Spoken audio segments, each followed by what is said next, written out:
محمد وأهل بيته الطيبين الطاهرين المعصومين المظلومين صلوات الله. اللهم صل على محمد وآل محمد.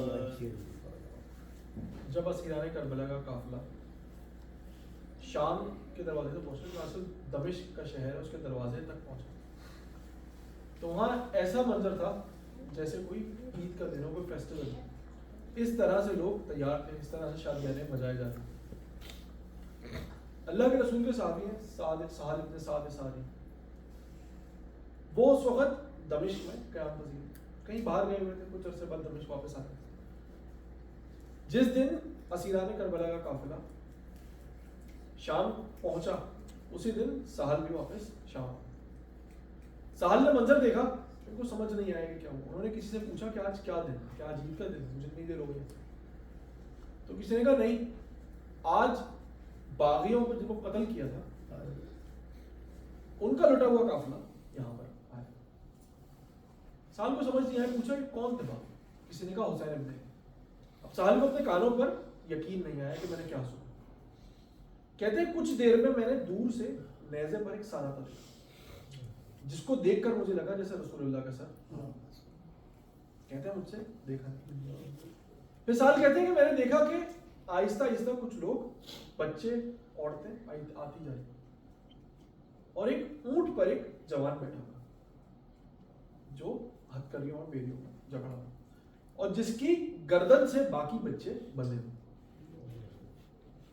کہتے ہیں میں نے دیکھا تو مجھے احساس ہوا سجدے سے قریب گئے، جا کے امام سجاد کو کہ میں آپ کے نانا کا صحابی، میں آپ کے بابا کے ساتھ اس وقت نہ ہو سکا کہ جب قتل ہو، لیکن اگر کچھ ہے جو میں آپ کے لیے بھی کر سکتا. امام سجاد نے سہل سے دو چیزیں، ایک کہا کہ جو نیزوں پر سر ہے ان سے کہو کہ یہ ہماری بیویوں سے دور لے جائے، کیونکہ جب ان پر نظر پڑتی ہے تو انہیں کربلا پھر یاد آ جاتی. سہل کے پاس 400 دینار تھے. وہ ایک سوار کے پاس گئے جس کے پاس سر، نیزوں پہ سر موجود تھے. اسے بلایا اور اس کو وہ 400 دینار دی، اور اس نے کہا کہ میں چاہتا ہوں کہ تم یہ تمام سر لے کر اس قافلے سے دور چلے. اس سوار نے وہ پیسے لیے اور آہستہ آہستہ سارے سروں کو لے کر دور چلا گیا. پھر سہل پھر امام کے پاس ہے، امام سے پوچھا اور کچھ پڑھ. امام نے کہا مجھے ایک کپڑا خرید کر لانا. سہل بازار کی طرف ایک کپڑا خرید. کہتے ہیں کہ میں نے سوچا کہ شاید امام چاہتے ہیں کہ اپنا جسم ڈھانپ، کیونکہ گرمی کی شدت سے امام کے جسم پر چھالے پڑتے ہیں. کہتے ہیں مجھے لگا کہ شاید اپنا جسم ڈھانپنا چاہتے ہوں گے کہ تاکہ سورج کی تپش سے بچ سکے. کہتے ہیں لیکن جب میں کپڑا لے کر امام کے پاس پہنچا تو امام نے وہ کپڑا اپنے اور توپ کے بیچ میں. پھر سہل کی طرف دیکھ کر کہنے لگے کہ جب یہ توپ گرم ہوتا ہے تو ایسا ہوتا ہے کہ جیسے میری گردن کاٹ کر. اب شام کے جتنے مسائل مقاتل میں ملتے ہیں بڑے عجیب مسائل. کہیں کوئی عورتیں جناب سکینہ کے پاس آتی اور آ کر کہتی ہے کہ بچی دعا کرو کہ ہمارے بچے اس طرح نہ گزرے جس طرح جو حالات ہمارے ساتھ. کہیں کوئی عورتیں جناب علی اکبر کا سب دیکھتی ہیں، وہ کہتی ہیں کہ کاش اس کی ماں اس نوجوان کے مرنے سے پہلے مرے. اور جناب ام لیلا تھوڑی دور کھڑی منظر. کہیں باغیوں کی آواز لگائی جاتی ہے، کہیں بیویوں کی کمر پر نیزیں چبھوئی جاتی.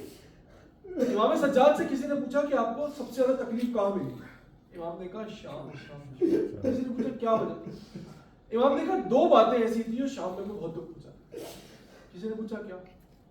امام نے کہا وہ باتیں جو میری ماں بہنوں نے سنی، وہ برتاؤ جو لوگوں نے میری ماں بہنوں کے ساتھ شام میں کیا. کسی نے پوچھا کیا کیا؟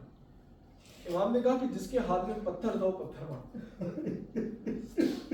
جس کے ہاتھ میں جو چیز تھی وہ مارا، جس کو کچھ نہ ملتا وہ اپنی زبان سے. اور حد تو یہ تھی کہ کچھ لوگ گرم کھولتا ہوا پانی. جب یہ قافلہ یزید کے دربار میں پہنچا تو یزید نے کافی ساری ڈگنیٹریز کو بلایا. وہ چاہتا تھا کہ اپنی فتح کو لوگوں کے سامنے. یزید نے امام حسین کے سر کے ساتھ کھیلنے کی کوشش کی، بے حرمتی اسے کرنے کی کوشش کی. اللہ کے رسول کے کوئی صحابی وہاں موجود کھڑے ہو اور کہنے لگے کہ یزید تمہیں کیا کرتے ہو؟ یہ وہ ہونٹ ہے کہ جس کو اللہ کے رسول چوما کرتے ہیں. یزید نے ان صحابی کو گرفتار کروا لیا. ایک کوئی یہودی رہبا ہے ساتھ موجود تھا, اس کو یزید نے بلایا.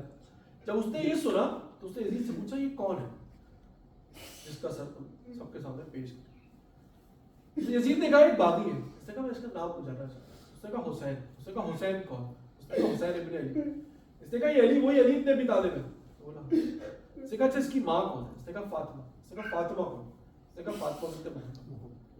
وہ یہودی بول پڑا محمد وہی ہے جس نے دین تم تک پہنچایا. یزید چپ رہا. پھر اس نے کہا ہاں. اس نے کہا وائے ہو تم پر یزید, اگر موسیٰ کا نواسا ہم میں موجود ہوتا تو شاید ہم اسے پوجنا شروع کرتے, اور تم نے اپنے ہی نبی کے نواسے کو بے دردی سے قتل کر دیا. یزید نے اس یہودی کو بھی گرفتار کر چاہتا تھا کہ اسے قتل کر. وہ کہنے لگا آج مجھے قتل کر دو کیونکہ مجھے پتا ہے آج میں حق پر مارا ہے. اس کے بعد خطبات امام کے بے تحاشا موجود ہیں شام میں, لیکن یزید نے کسی سارے خطبات کسی ایک دن میں نہیں ہوئے. آہستہ آہستہ روز یزید ان لوگوں کو دربار میں بلاتا اور کوشش کرتا کہ کسی طرح کی بے حرمتی کرے. امام سجاد کہتے ہیں کہ ہمیں دو طرح کے قید خانوں میں رکھا گیا. ایک قید خانہ اتنا ڈارک تھا کہ ایک ہاتھ کو اگلا ہاتھ دکھائی نہیں دیتا, اور کہتے ہیں ایک کچھ رولز تھے, ایسے قید خانے تھے کہ جن کی کوئی چھت بھی موجود نہیں, ٹوٹی ہوئی دیواریں تھی, کوئی چھت بھی موجود نہیں. امام سجاد سے کسی نے پوچھا تھا کہ آپ کو سب سے تکلیف کون ہے, تو امام نے کہا تھا شام. دو وجوہات.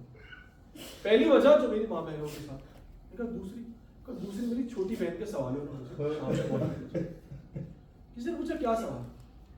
امام کہنے لگے کہ جب ہم کسی ایسے قید خانے میں موجود تھے کہ جس کی چھت موجود تھی, تو ایک روز صبح میری بہن میرے ساتھ موجود تھی. پرندے ایک جگہ سے دوسری جگہ جا رہے.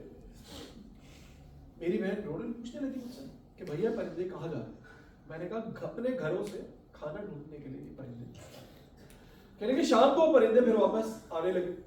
میری بہن پوچھنے لگی کہ بھیا یہ پرندے کہاں جا رہے ہیں؟ امام نے کہا کہ بیوی یہ پرندے واپس اپنے گھروں کو جا رہے ہیں. رو پڑی پوچھنے لگی کہ ہم اپنے گھر کب جائیں؟ امام سجاد کہتے تھے کہ یہ سوال مجھے بہت. جب یزید نے کافی دنوں تک سب کو بلایا, اتنا بلایا کہ کچھ دن کے بعد, کچھ عرصے بعد اس کے اپنے خاندان میں اس کے خلاف ریبیلین آنے لگی. بغاوت اس کے خاندان میں ہی ہونے لگی. اس کی بیگم ہند جو تھی اور اس کا بیٹا, یہ دو اپنے باپ کے خلاف کھڑے ہونے لگے. تو یزید نے چاہا کہ میں امام کو اب جانے کا کوئی مطلب آزاد. امام کو بلایا گیا اور امام کو یزید نے کہا کہ میں چاہتا ہوں کہ آپ کو میں آزاد. امام نے کہا میری دو شرط. اس نے کہا کیا؟ امام نے کہا پہلی شرط ہے کہ جتنے سر ہمارے شہداء کے ہمیں واپس کیے جائیں, اور دوسری شرط ہم مدینہ جائیں گے لیکن کربلا سے. یزید نے نعمان بن بشیر کو بلایا اور کہا ان دو شرائط کو پورا کرو. شہیدوں کے سر باری باری دیے جانے لگے. جتنے مقاتل ہیں, اکثر مقاتل میں لکھا ہے سب سے پہلے جناب علی زمان ننگا سا سر آیا, جناب عمر باب اٹھے اور اس سر دیا. پھر جناب اکبر کا سر آیا, جناب قاسم کا آتے آہستہ آہستہ سر. کچھ دیر میں سر امام حسین آیا, جناب آگے بڑھی اور امام حسین کے سب کو. پھر ایک سر آیا جو ایک تھیلے میں موجود تھا, ایک بیگ میں موجود. کسی نے پوچھا یہ کس کا سر؟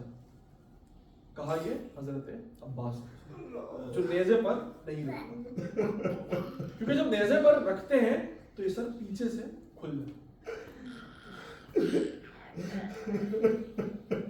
پھر روایات میں ملتا ہے کہ جب سب سر لے لیے گئے تو دو ننھے سر ایک کونے پر رکھے. کسی نے پوچھا کیا ان بچوں کی, ان لڑکوں کی ماں مر چکی؟ کوئی موجود نہیں جو ان بچوں کا وارث ہو. جناب فضا کہنے لگی میری آقا زادی کے بیٹے, اور وہ کس کس کا غم منایا؟ وہ حسین کا غم منایا, عباس کا غم منایا, اپنے بچوں کا. جب یہ قافلہ شام سے نکلا اور کربلا کی طرف جانے لگا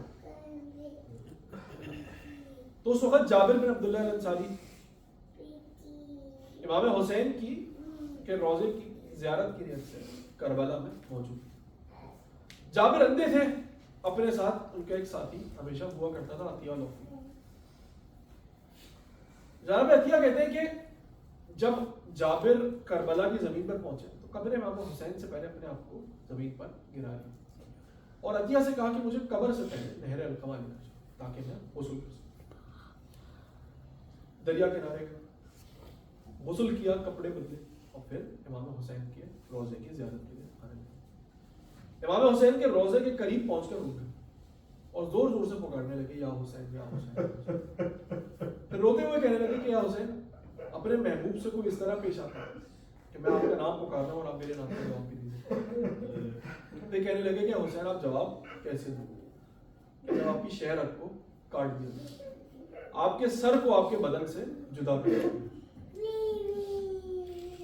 تو جابر کہنے لگے کہ میں گواہی دیتا ہوں کہ میں آپ کے ساتھ اس وقت موجود. عطیہ لوفی نے پوچھا کہ آپ اس وقت کیسے موجود تھے؟ آپ تو اس وقت مدینے میں تھے جب امام حسین کو مارا گیا.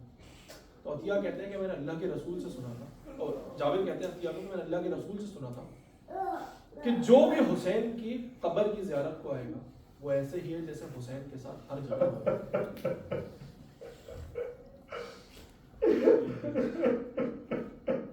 کچھ دیر بعد عطیہ کو دور سے کوئی قافلہ آتا. عطیہ نے جناب جابر کو بتایا اور کہا کہ مجھے لگتا ہے کہ بنو امیہ کا قافلہ ہے. جابر نے عطیہ سے کہا کہ مجھے امام حسین کی قبر کے پیچھے. جب وہ قافلہ قریب پہنچا تو عطیہ کو سمجھ آیا امام سجاد کا کام. جابر کو بتایا، جابر قبر سے آگے آئے اور تیزی سے بڑھ کر امام سجاد کی طرف جانے لگے. امام سجاد کی نظر جب جابر پر پڑی تو وہ اپنے گھوڑے سے گر پڑے اور دوڑتے ہوئے جابر کی طرف آئے اور آ کے گلے لگ کر کہ جابر، چچا جابر، تم اس وقت کہاں تھے کہ جب میرے بابا کو قتل کیا؟ تم اس وقت کہاں تھے جب میرا بابا لوگوں کو مدد کے لیے پکار رہا تھا؟ چچا جابر، تم اس وقت کہاں تھے کہ جب ہمارے بچوں کو تماچا مارا گیا، جب ہمارے خیموں میں آگ لگائی جائے گی؟